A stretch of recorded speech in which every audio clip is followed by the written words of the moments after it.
覇王色もまとえるんだろ。お前にやれるのか。それができるのは一握りのつわものだけだ。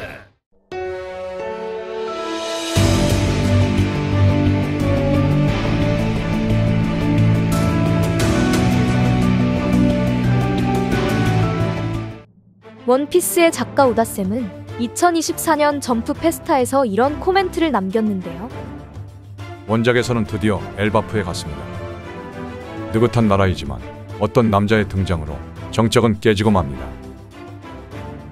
이처럼 매그헤드를 탈출한 이후 드디어 밀짚모자 일당은 세계 최강의 군사력을 자랑하는 거인족 이성 엘바프에 당도한 시점. 오다쌤은 점프 페스타에서 어떤 남자가 등장할 거라는 앞으로의 이야기를 미리 언급해 주었고, 이어 그 남자의 정체는 바로 마법진에서 소환된 기사단의 단장이자 샹크스의 쌍둥이 형 피거랜드 샴록이었는데요. 그렇게 오다쌤의 말대로 샴록이 등장하자 엘바프의 평화가 깨지게 되었고, 이어 현재 전황을 살펴보면 밀짚모자 일당의 전투원 선장 루피와 조로, 그리고 상디는 최하층 명계, 나머지 밀짚모자 일당은 기사단에게 생포당한 채 위기를 맞이하게 되었습니다. 하지만 로빈의 등장과 활약으로 상황이 반전될 수 있었지만 소머즈 또한 불사의 능력을 지니고 있었기에 로빈마저 붙잡힌 상황 속 드디어 해적왕의 왼팔이자 스코퍼 가반이 나타나며 마치 패왕색 패기를 두른 듯한 공격으로 소머즈를 공격했는데요. 더불어 오르성들처럼 불사의 능력을 지닌 소머즈는 가반에게 왼쪽 팔이 잘린 순간 재생이 되지 않는다며 당혹스런 표정을 보여주었고, 이어 가반이 오랜만이라는 인사를 건네자 소머즈는 가반을 알고 있는 듯한 반응까지. 이제는 38년 전 로저의 적단과 신의 기사단이 한 장소에 모인 갓벨리 사건의 내막도 함께 밝혀질 수 있게 되었습니다. 이처럼 현재 원피스 최종장에선 이질적인 능력을 지닌 열매의 능력자들도 등장하고 있지만, 오다쌤은 마법진과 초재생 능력 등 사기적 능력을 함께 공유하며 사용할 수 있는 오르성과 기사단의 특징을 부각시켜주고 있는 상황인데요. 그렇게 이질적인 능력을 공통으로 사용할 수 있는 배경에는 세턴의 목숨을 회수한 이무가 모종의 거래와 계약으로 오르성과 기사단에게 자신의 특수한 능력을 부여할 수 있는 가능성이 높아 보이는 시점. 불사의 능력 대응 파회법은 바로 패왕색 팩이라는 점을 알 수 있었습니다.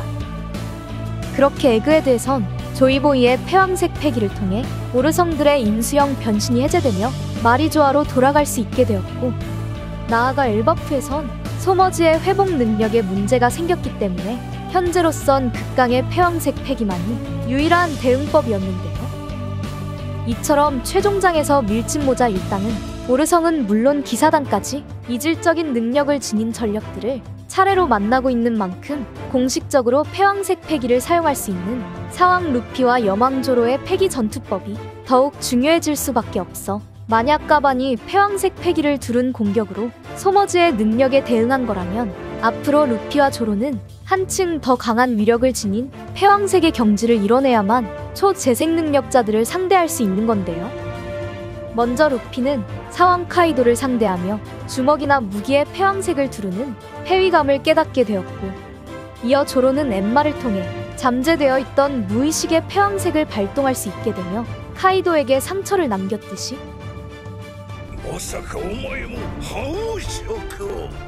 패왕색 패기를 소유하고 있다면 기존보다 전투력을 상승시킬 수 있는 경지가 있다는 것을 알 수 있었습니다. 때문에 과거 전설의 해적부터 현재 최강의 해적까지 극소수 강자들의 전투에선 패왕색을 두른 경지로 서로가 결전을 벌이기도 했고, 나아가 갓벨리에서 로저와 마주할 수 있던 카이도는 세계는 잘 만들어져 있다며 패기만이 모든 것을 능가한다는 말과 함께 능력자가 아닌 로저가 최강이 될 수 있던 요소를 알고 있었는데요. 이처럼 불사의 능력자들이 앞으로도 대거 등장할 수밖에 없는 시점.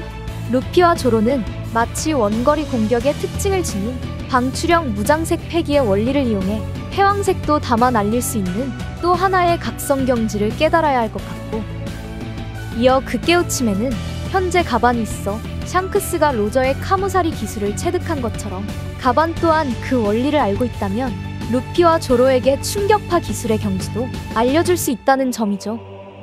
나아가 패왕색 패기의 경지에는 충격파 기술뿐만이 아닌 조이보이와 샹크스처럼 열매 능력을 억제시킬 수 있는 특징을 지니고 있고, 나아가 원거리에서 패왕색을 날릴 수 있는 샹크스와 조이보이의 패왕색 저장 등 수준 높은 패왕색 경지의 활용법들이 남아있는데요.